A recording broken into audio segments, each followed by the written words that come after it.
Welcome. Here at the Pink Grape, I interview winemakers from all over the world. Our purpose is to have fun, be entertained, discover new wines, and meet great people. I hope you will join our journey around the wine world by subscribing to my channel. If you like this video, please be sure to hit that like button, share it with a friend, and please enjoy the interview. All right, Markus, welcome to the show, the Pink Grape. It's a pleasure having you on. My pleasure is mine, thank you. Great, and so you're a winemaker in California. Yes. How did you become a winemaker? Well, drinking a lot of wine. Right.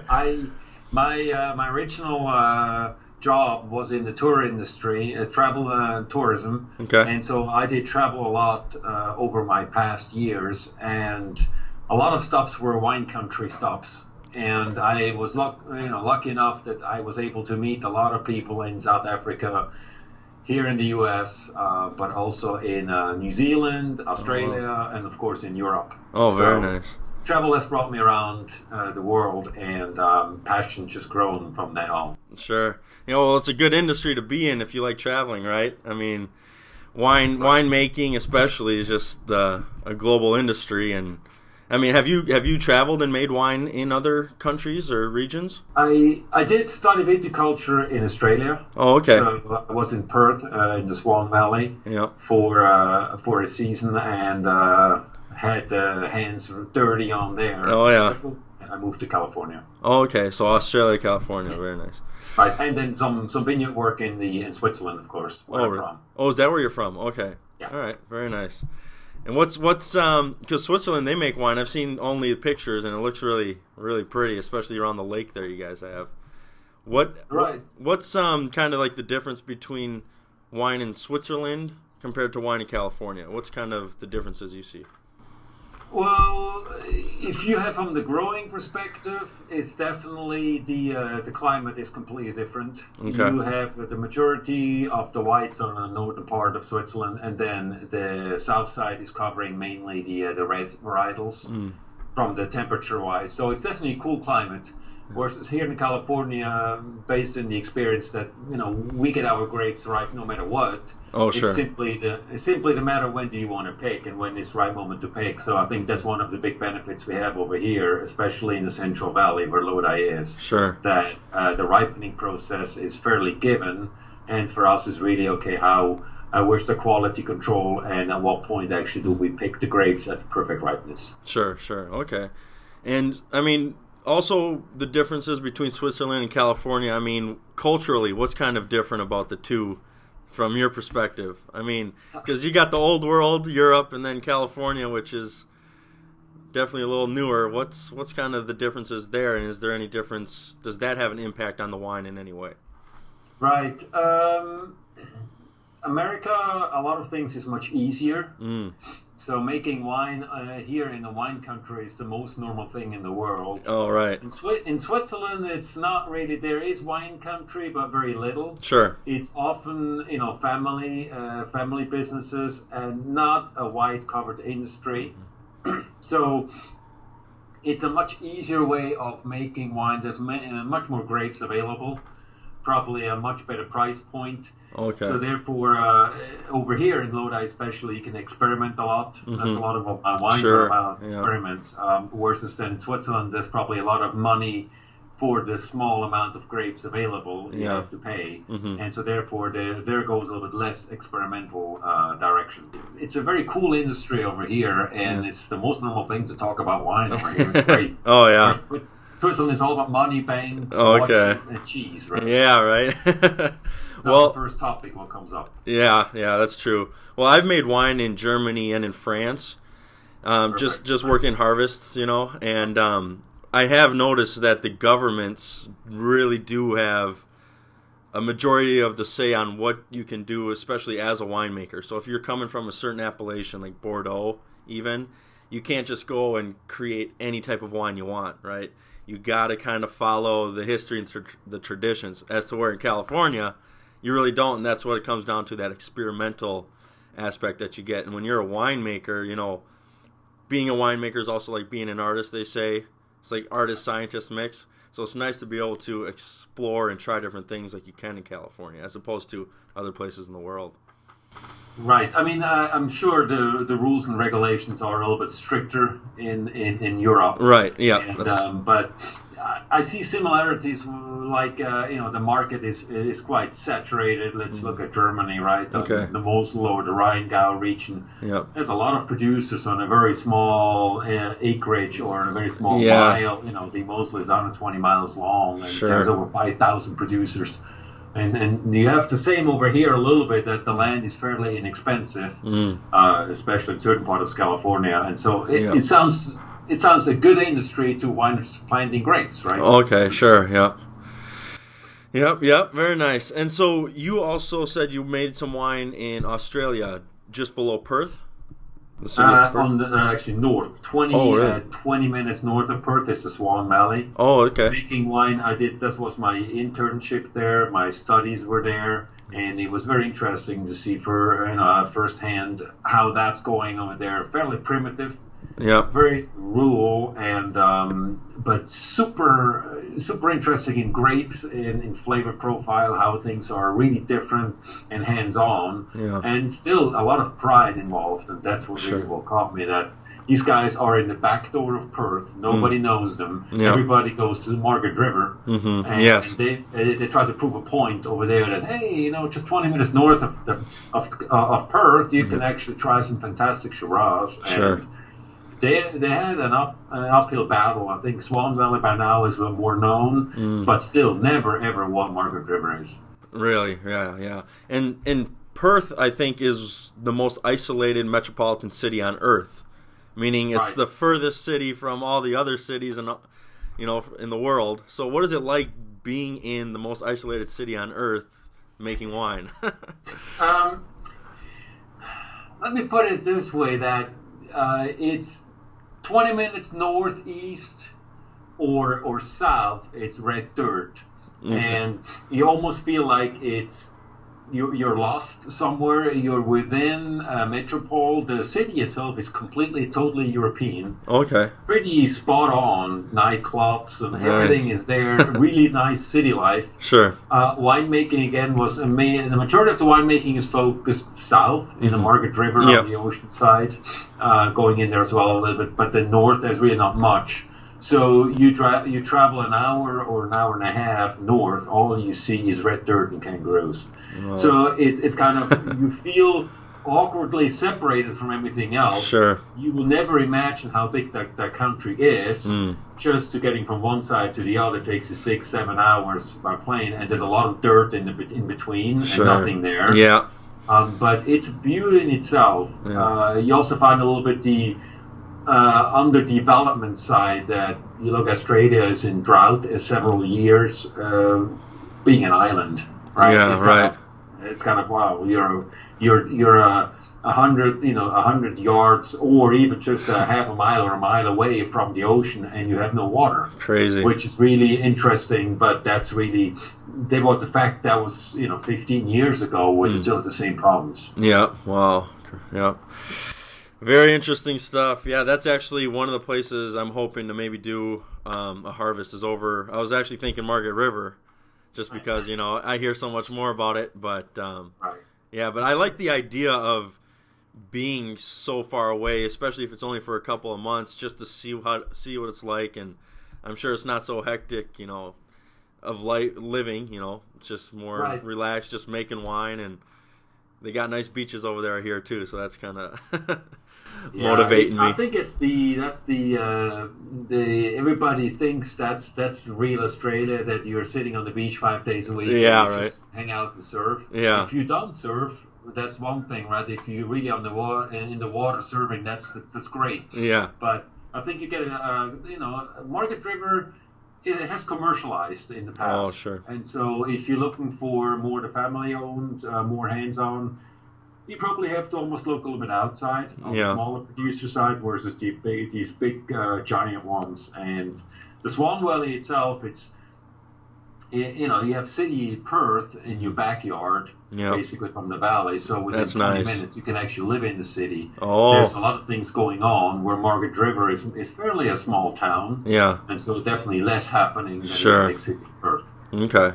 California itself, Lodi, it sees a lot of international tourism. A lot of visitors from all over the planet come and see your region of the world and to taste the wines and see what the wines are like. What's the reaction of the international world to California wines, especially Lodi wines? Right, so two different questions within. California has a lot of tourism, correct? A lot of wine tourism. Yep. The main direction in tourism goes to Napa, number one. Yeah. Also Sonoma, number two, which we are about an hour and 15 minutes east of. Okay. Lodi is the biggest grape growing area in the United States, with over 110,000 acres of grapes grown. Wow. We feed about 25 to 30% of the premium grapes, you know, the premium wines in Napa. The feeding grapes are coming from Lodi. Oh, sure, yeah. So we also provide a big feeder chains for the bigger guys, Wine Group, Constellation, etc. Mm-hmm. So we are more known as a working site, as a growing site, as a feeder place, versus as a tourist site. Mm-hmm. Tourists are coming now suddenly because they will start. They hear from us because there's a lot of small boutique wineries. We're about 65 wineries with about 85 to 95 labels here in town. Okay. And you can come here. You find some extremely exclusive varietals. Lodi has over 125 different varietals grown. Crazy. And so you want to look for these little awkward but also very different tasting white or red wine. There's a very good chance that you find here in Lodi. And I think tourists are starting to catching up. And all this at a very comfortable price level. Oh, the sure. The majority of our wines in Lodi are between $15 and $35. Nice. And that's fairly affordable when you look at the average bottle in Napa is probably somewhere around $60 by now or more. Sure, yeah. All right, well, that's good. And so how long have you been in the wine industry? This is vintage number 12. 12, okay. And so 12 vintages, what is it that you love about wine and winemaking so much? The experimental direction that I have the liberty and the freedom to really decide how my blend should look like, what I want to do, especially under the Markus wine and the Markus wines, where small lots, very interesting lots. I work with Kerner, I work with Riesling, Gewürztraminer, Torontes. With Tourigo Nacional, with Carignan, all these varietals may be less common as the mainstream. So it's really interesting how we can make a difference in the vineyard, but then also in the sales perspective, how we can present these wines to the market. Sure. So it's one way, it's very challenging. Yeah. On the other side, it's always connected to the nature. We also have a very good winemaking camaraderie here in Lodi that, you know, winemakers, we help out each other, we support each other, we all want to pull in the same direction. And I think that's definitely the benefit, and it's affordable actually. So the winemaking is still affordable over here. You're not losing your shirt when you make a certain amount of wine, and I think the wine market is starting to catch on this. Oh, really? Very nice. Yeah, I like what you said too about the community of winemakers. I mean, in Lodi, it sounds like you guys are, you know, amongst your 65 wineries, whatever you said you had, you know, a pretty tight group. But I feel like that's kind of the way it is with winemakers all over the world, you know, especially through like the Traveling Winemakers Facebook page, and just when I travel and do vintages and see winemakers from different countries, and we get together, and it's just like, you know, you get along with everybody, and it's just one of those industries where winemakers, you know, I can reach out to a bunch of winemakers and get them to do an interview with me, and it's just that type of industry, you know.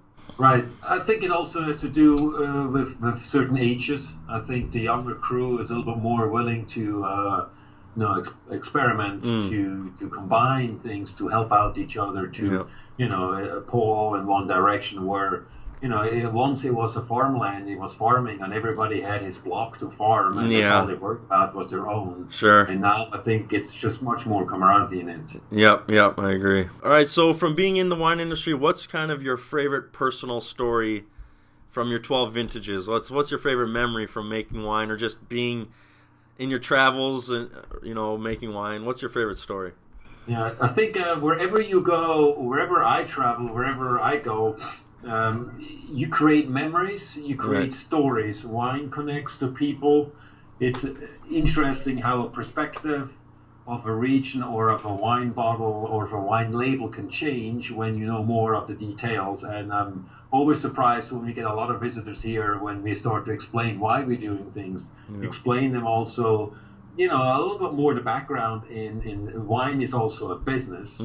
And so you see these aha effects where like, wow, I was never aware of all this involved. I just wanted to drink a bottle of wine. Right. But there's actually so much more involved. And I do here and there some river cruises. I go on river cruises and be the wine host. Oh, nice. And you were on the Douro, and you were on the Rhine. Oh, really?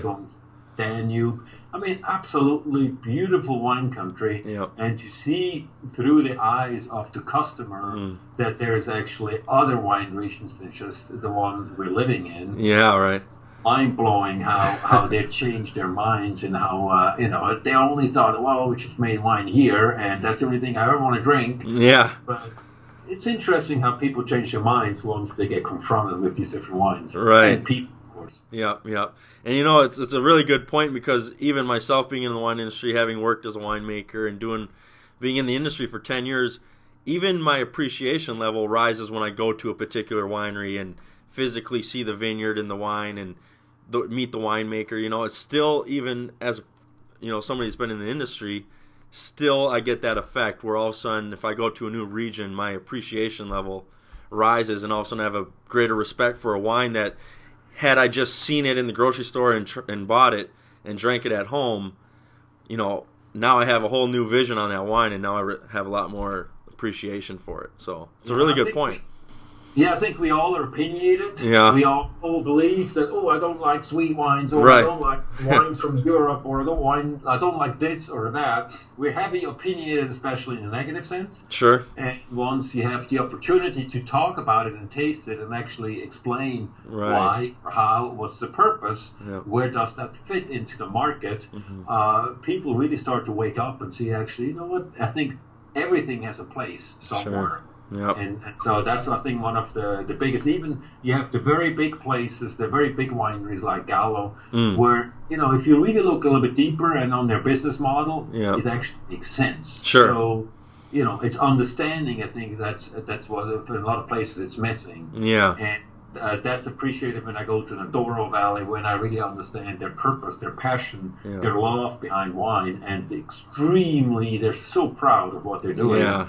It's amazing. It doesn't really matter how the wine tastes. Sure. Just to get to know that person is fantastic. Exactly. Yep. It's an industry based on people. And if you, like when I was in Germany and I'd go to those little, around harvest time, there's so many little festivals in the villages, and you go and it's just wine everywhere, and then they got the grill going, and then they got the traditional clothing and the music and stuff. And when you see that, it really opens your eyes, like what you were saying. Well, maybe I do like, a sweeter white wine from Germany now. Look what's behind it.